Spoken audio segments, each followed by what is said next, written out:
America was established not to create wealth, but to realize a vision, to realize an ideal, to discover and maintain liberty among men. Join us now with host Dr. Catherine Bene, Julie, Americans Who Make a Difference. Welcome to American Visions. I'm Dr. Catherine Bene, your host for the show with my dog, Julie. It's cold outside, so come on in and get warmed up with us. This show is designed to give you glimpses into the lives of Americans. Stay with us. We'll show you the sights and have you hear the sounds of America and its people. So let's look at the land and its people. Our guest tonight has been honored as one of your county's great community leaders and most influential people. It's been said that he knows more York Countyans than anyone. He has achieved the ability to unite our people and our community during the roughest of times. He now symbolizes the diversity and the peace that we now embrace and celebrate. He's been quoted as saying, "Oh, a few here and a few there, and pretty soon you change hearts." Tonight we meet him, find out what makes him tick, and also look at his new book, Bridging Troubled Waters. And before we do that, let's look at our flowers. They're from Flower World, unique and personal flower arrangements for you and yours. Symbol of hope there, red roses and tulips. We hope spring's around the corner. So go visit them at Flower World, 2925 East Prospect Road. You won't be disappointed. And now, without further ado, it's my great pleasure to honor and welcome Mr. Voni Grimes. Welcome to our show. Thank you. Thanks you, for Dr. coming. Bene. Bridging Troubled Waters. This book, I must say, is just, you just can't put it down. 95 pages, very manageable. Tell our viewers, is it adventure, suspense, romance? What kind of book is it? Well, it's adventure because I want to do something that's real good. Mm-hmm. And let's say romance as far as loving my family. Mm-hmm. Okay? Fiction. This book is an autobiography that describes you. That's exactly right. But it's only the tip of the iceberg when we talk about how dynamic you've been in our community. Yeah. Now, what inspired you to write this? Why did you decide I got to let people know about things? Okay, well, I had no idea that I would be writing a book. Mm-hmm. It's your first book then? This is my first one. Mm-hmm. And of course, what I've done, the Eastern Star asked me to appear on their program. Mm-hmm. And they want to have a lot of children there, young people. And so what I did, I don't ever take anything out to show. So what I've done, I took most of my awards, plaques, etc., out so the kids can see them, so that they will know that they can do just the same as I did, mm-hmm. or better, take it to another level. So would you say your purpose in writing it is to inspire young people? That's right. That's right. You certainly have led a very inspirational life. Now, let's just get into it a little bit. It starts out when you're just a young boy. Yes. And you weren't born in York. You came to York at the age of? 4. Had to leave your dog behind. That was very sad. Yes, it certainly was. And what was life like then when you arrived in York with your family? Well, it was. It wasn't different because I knew no different at 4 years old. Mm-hmm. And so when I came to York, my uncle said to my father, he said, why don't you come to York, because there's a lot of jobs here that's open.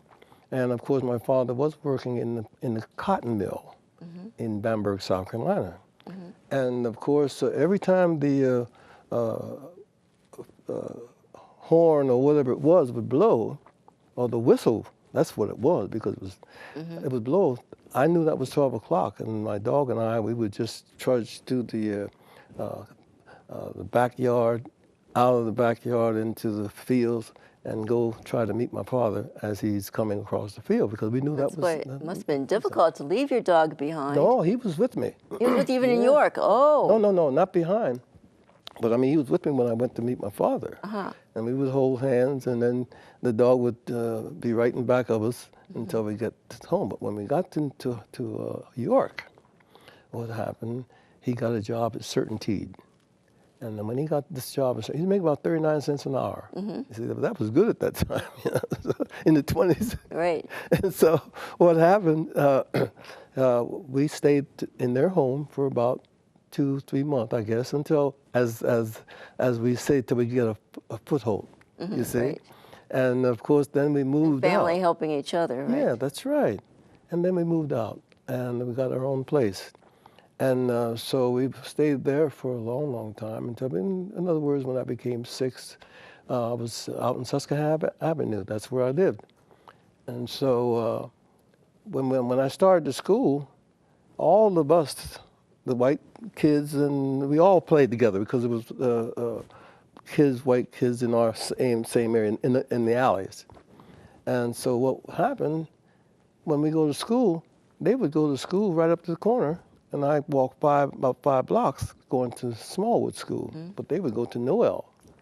And I couldn't understand. Seems strange, though, because you played together, yet you couldn't go to school together. Yeah, but I didn't, 6 years, you don't think too much about that. Right. You just know you went to different school.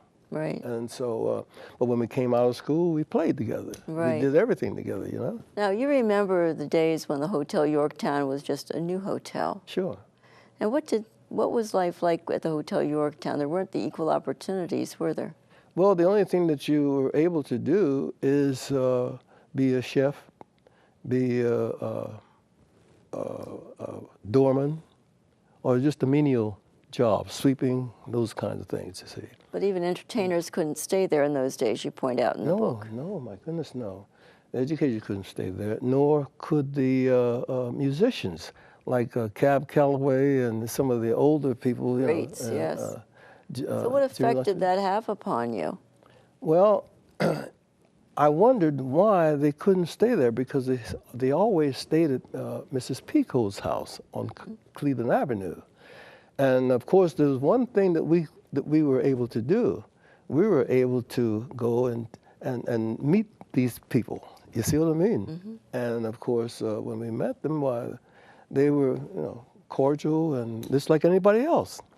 But they could not stay at the Yorktown Hotel. Incredible. No. So then you did graduate from high school. Yes, yes. And you had aspirations. Yes, I did. But everyone had limited opportunities in those days. That's right, very much so.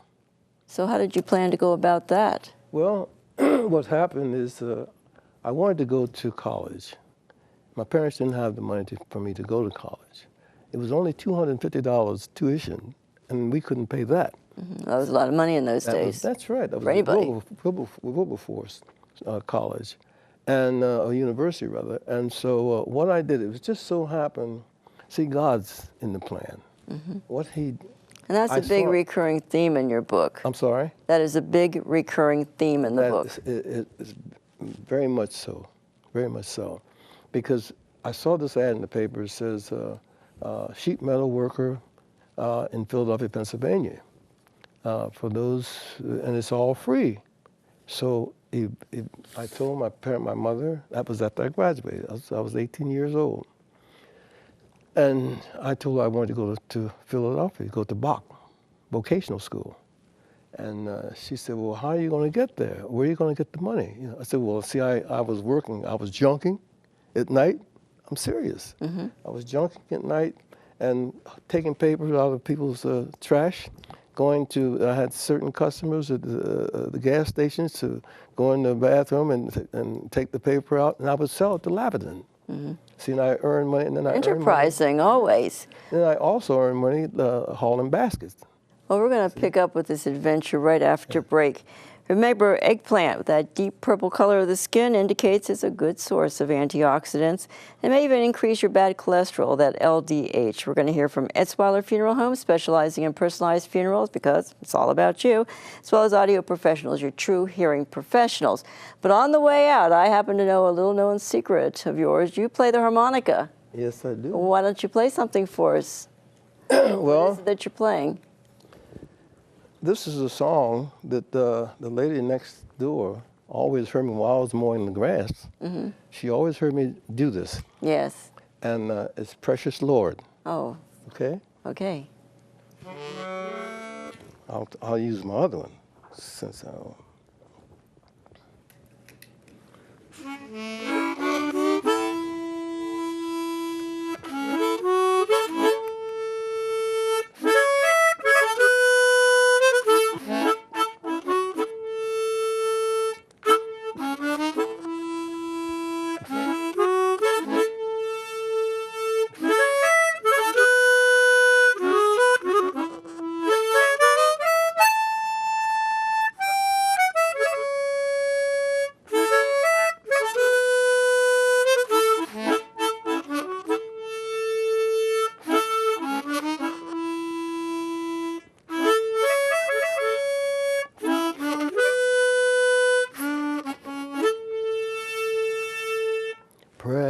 precious Lord.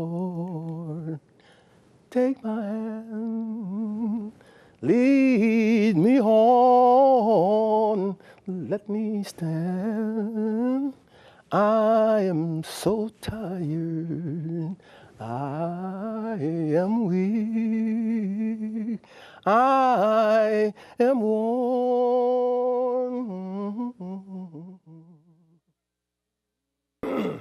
Welcome back to American Visions. We were having a very inspirational discussion with Mr. Voni Grimes, well-known community leader in our community. Mr. Grimes, that was a beautiful harmonica solo. Thank you. I hope you play for us again. Thank you. Now, having gone to Philadelphia, the next big adventure in your life was enlisting. What happened there? You were shipped to a very interesting place. Yes. The wildlife I'm talking about now. We went to, we went over to Guam. Guam. You're in the Air Force now. No, I was in the Ordnance Ammunition. Oh, okay. But before that, I was in the Air Force. Okay. And of course, when I was shipped to the southern areas, the southern states rather, this sergeant said, "Okay, after we got on the bus to go to the camp, he said, all you boys get in the back, and you soldiers here, we were soldiers as well. You sit up front." And so I didn't say that. I'm just beginning to know how things are. And so when we got to the camp, well, we went to the black company, and they went to the white company. Now, this is honest to God's truth. And it probably doesn't happen all the time, but it was there. When I came in, why, my bunk was right next to where it was. They had a big pail, and water was dripping down from. And so I said to one of the fellows next to me, I said, "Aren't they going to fix it?" He said, "Well, we told them about a couple of weeks ago, but they didn't do anything yet." Now, it could be an isolated case, but that's what happened. And of course, there was other things that wasn't too nice. What about the iguanas? That was a fascinating little story. Yes, okay.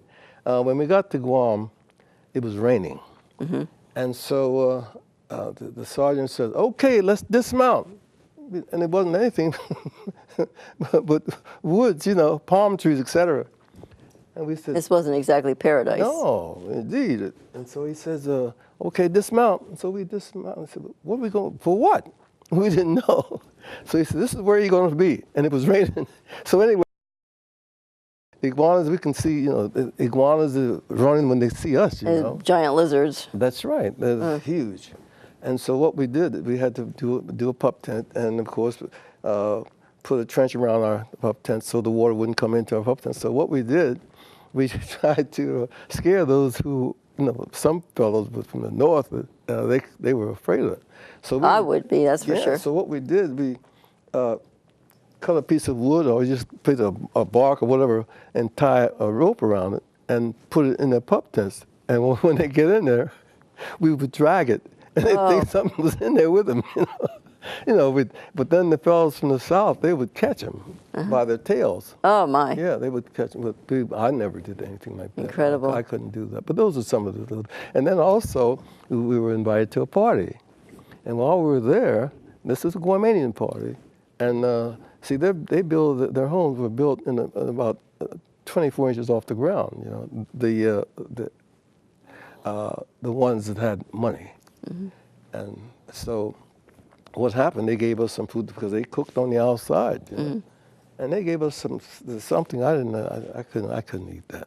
So what we did, my buddy and I, we threw it under the house, and the chickens started, and they went under it and brought it out and embarrassed us. Oh, my. Yes, it embarrassed us very much. Oh, they were trying to be so hospitable. Yes, and so we laughed about it all the way back to camp. Oh, boy. Now, one of your trademarks is that you've always driven a Cadillac. Well, why is that? Well, my reason for doing that is that when I wanted to buy a home, this is the honest to God's truth. I wanted to buy one. First, I wanted to buy one at Haynes's Acres. I couldn't get it. So then I tried to buy one on Elm Street when they were building those little square homes. They only cost $4,500 at that time. We couldn't buy that, and so this fellow that was selling the homes, and I know who it was, but that doesn't we're not here to do that. So he said, "Well, I know where you can get a place," and he took me out between Riceville and Helm in a field, open field, and he wanted to sell me a lot there and then build a house out there. So I said to myself, they will not sell a black person a nice home, because my wife and I would save money while I was in service, and she was working. She was a key punch operator. So what happened? We said, well, if we can't buy a car, I mean, we can't buy a home, we'll buy a car. We'll buy the best car. And that's what we did. And that's what you've done ever since. Exactly. I've been driving them for over 60 years. Not the same car, though. Yes. My wife and I, we prayed. We were only about 24 years old, and we prayed together that where we want to be when we're 50 years old and where we want to be when we're 75. So what we did, we said, what we'll do, we'll try to purchase as many homes as we possibly can until we're 50. When we're 50, then we'll sell them all until keep about 2. I must say, I noticed in this book that there are 2 recurring messages. One is your strong faith, and the other is your belief in education. Oh my goodness, yes. So with that in mind, I want you to play us another song, and we're going to go to break after that. Remember, osteoporosis, men get it too, so don't smoke, men, exercise, and limit your alcohol intake. Calcium supplements and vitamin D may be helpful to you as well. We're going to hear from East York Optical, setting your sights on a sharper focus. And now, Mr. Grimes. Okay. There is no secret what God can do, because what he has done for me, he'll do for you. You're a very inspirational person. So I'd like to do that. Please.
Welcome back to American Visions. I'm with Mr. Voni Grimes.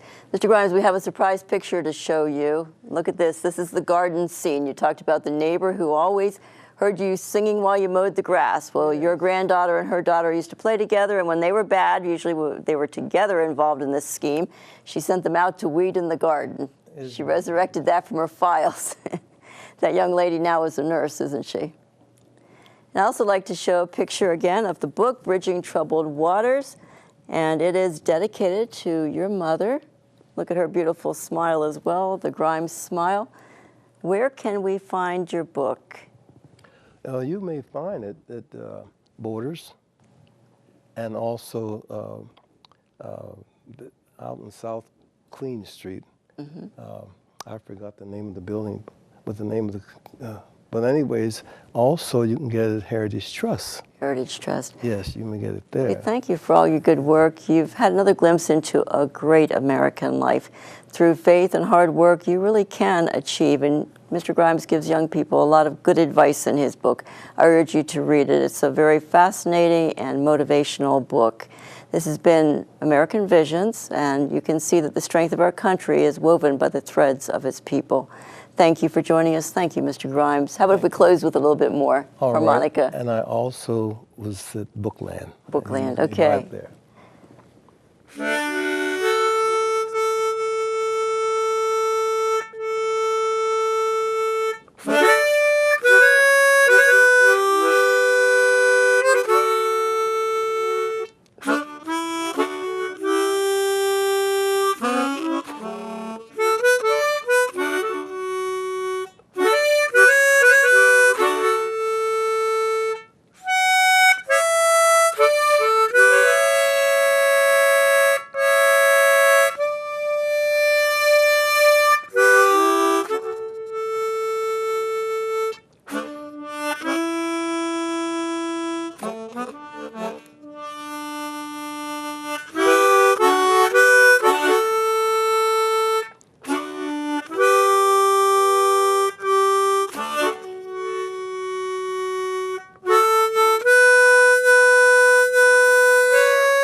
And thank you, Mr. Grimes. That was beautiful. Now, one other little thing in this book are the 3 Ds.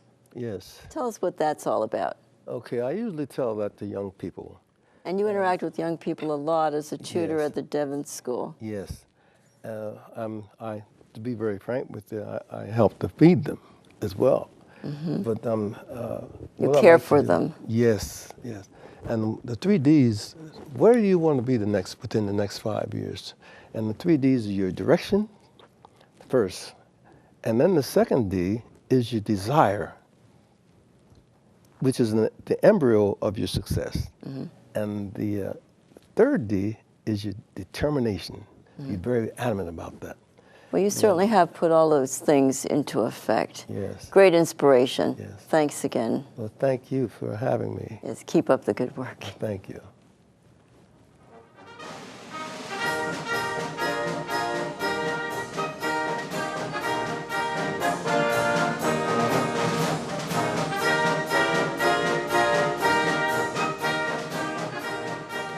Thank you for watching. Send your comments to WGCB, Post Office Box 88, Red Line, Pennsylvania 17356.